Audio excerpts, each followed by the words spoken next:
Bonjour Benoît Solès, merci beaucoup d'avoir accepté de venir parmi nous pour nous parler de la pièce La Machine de Turing. Alors, vous avez un parcours riche, que ce soit au théâtre, à la télévision, au cinéma. Vous avez aussi écrit un biopic en 2011 sur Tennessee Williams. Qu'est-ce qui a suscité votre intérêt pour Alan Turing? Quel est le contexte de l'écriture de la pièce?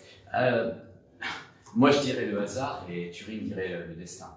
C'est-à-dire que je travaillais sur une autre pièce et autour de cette pièce, je faisais des recherches sur Internet. Et à un moment, pour une raison qui serait trop longue à expliquer, je recherchais des choses autour de la symbolique de la pomme. Et sur une page genre Wikipédia, j'ai vu la pomme de Newton, la pomme du savoir universel, tout ça. Et puis tout en bas, il y avait une petite ligne, il y avait marqué la pomme de Turing, voire logo Apple, tout ça. Je trouvais ça mystérieux. J'ai cliqué et puis là, j'ai vu, parce que quand même, il a beau avoir été un peu effacé de l'histoire, il y avait quand même pas mal de choses sur Turing. J'ai vu qu'il y avait ce mathématicien anglais, bègue, homo, qui a inventé l'ordinateur et de façon théorique l'intelligence artificielle, qui adorait Blanche-Neige, qui se suicide en croquant une pomme empoisonnée parce qu'il adore Blanche-Neige. Je me dis, mais qu'est-ce que c'est que cet engin? Et je vois tout de suite qu'il y a à la fois un personnage très fort, historique, qu'on a un peu effacé des tablettes de l'histoire et qui était peut-être intéressant de réhabiliter, modestement. Et je vois aussi tout de suite, de façon un peu instinctive, qu'il y a un très grand personnage de théâtre potentiellement dans une pièce. Donc j'ai commencé à lire, je trouvais une biographie, je me suis renseigné. L'histoire a mis quelques années parce que, entre-temps, je suis parti faire d'autres spectacles. Il y a un film qui est sorti, la réhabilitation de Turing a eu lieu. Et j'ai trouvé que malgré tout, le théâtre, le spectacle vivant, avait quelque chose de différent à apporter, notamment en matière d'incarnation et d'émotion peut-être pour le public.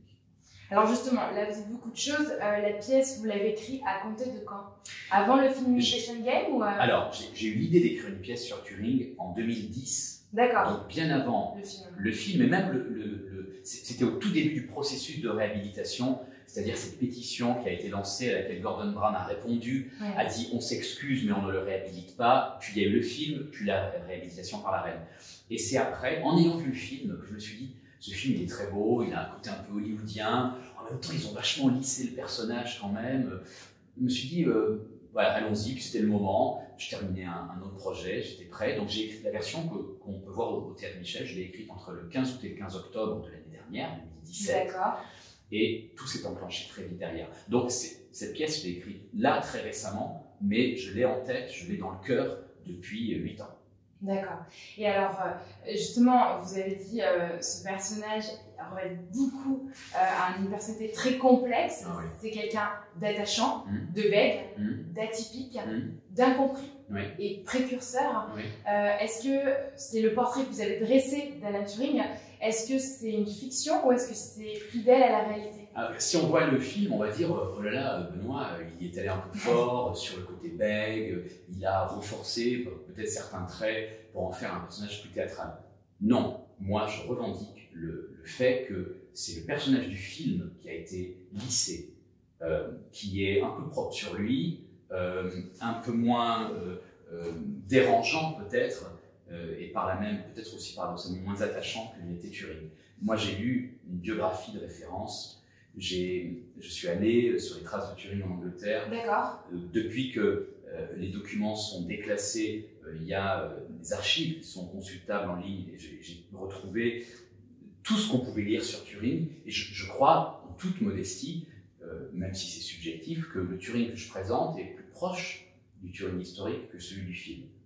Quoi qu'il en soit, je suis persuadé que ce personnage, peut-être bégayait pas exactement comme ça, peut-être était un peu moins enfantin, un peu moins dingo que je le fais, mais j'espère vraiment du fond du cœur ne pas le trahir en le montrant tel quel.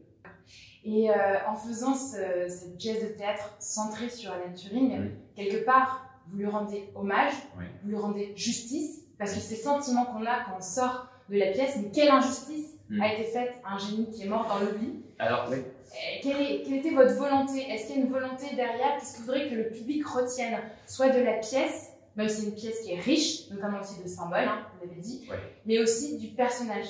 Je voudrais que le public retienne en sortant, d'abord, pour ceux qui ne le connaissaient pas, et appris l'existence, la trajectoire ce que Turing nous a légué, et ensuite sache aussi comment il a été maltraité.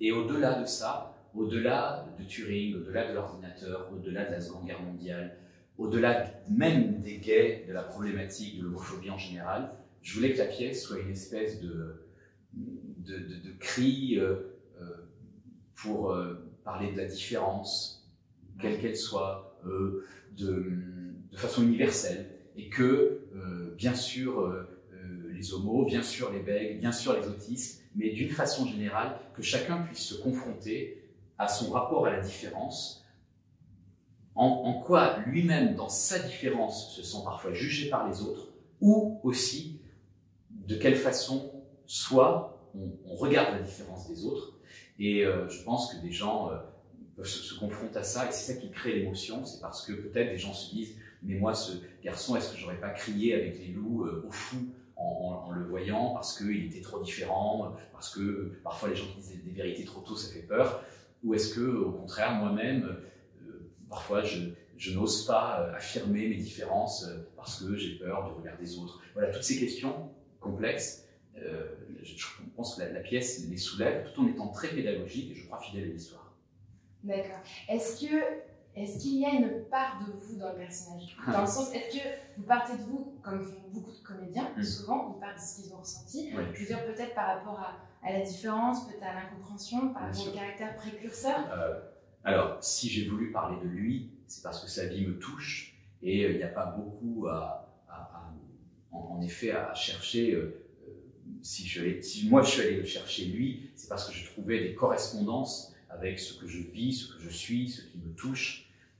C'est certain en tant qu'auteur. Et après, en tant que comédien, puisque je le joue, je suis allé chercher en moi, oui, ma part d'enfance, de peur, de peur d'être rejeté, de liberté, de folie, tous ces éléments qui sont Turing. J'ai été un peu essayer de trouver mon bègue, mon autiste, voilà tout ça. Et donc, il y a forcément, en l'écrivant et en le jouant, tout en voulant ne parler que de lui, le montrer que lui, le rendre hommage qu'à lui, et presque moi m'effacer derrière, il y a paradoxalement beaucoup de moments, voire tous les moments de la pièce où je suis très à nu et très mélangé à lui, où en parlant de lui, je parle évidemment un peu de moi, mais dans la volonté de le mettre lui en avant. Mais voilà, il y a ce paradoxe. D'ailleurs, les gens qui me connaissent très bien peuvent peut-être ressentir que je suis très à nu, en fait. Je me suis beaucoup dévoilé aussi dans ce spectacle.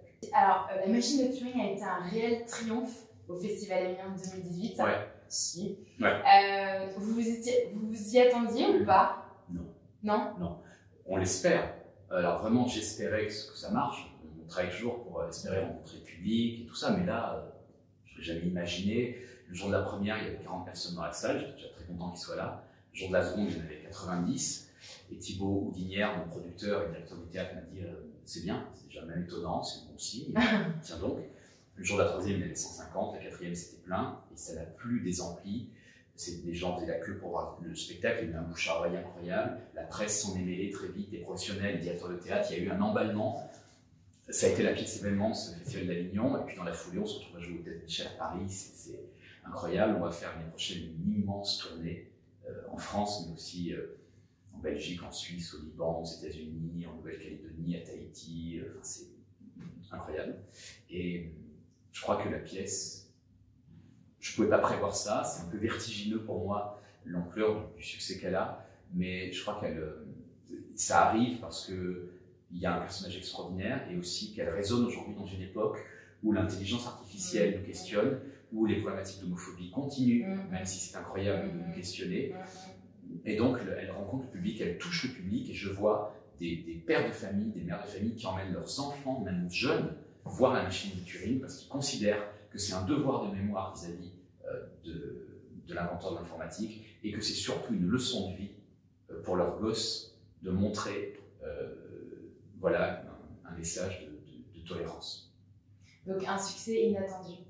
Alors vous avez devancé ma prochaine question. J'ai vu qu'au Théâtre Michel, vous jouez jusqu'au 31 décembre 2018. Qu'advient-il de la suite? Vous y avez partiellement répondu. Alors, vous partez en tournée? D'abord, on va jouer plus longtemps. D'accord. On va probablement jouer toute la saison au Théâtre Michel, c'est-à-dire jusqu'au mois de juin 2019. On va refaire le Festival d'Avignon en juillet 2019. C'est déjà acté.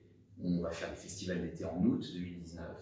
Et on va partir dans cette grande tournée de septembre 2019 à mai 2020.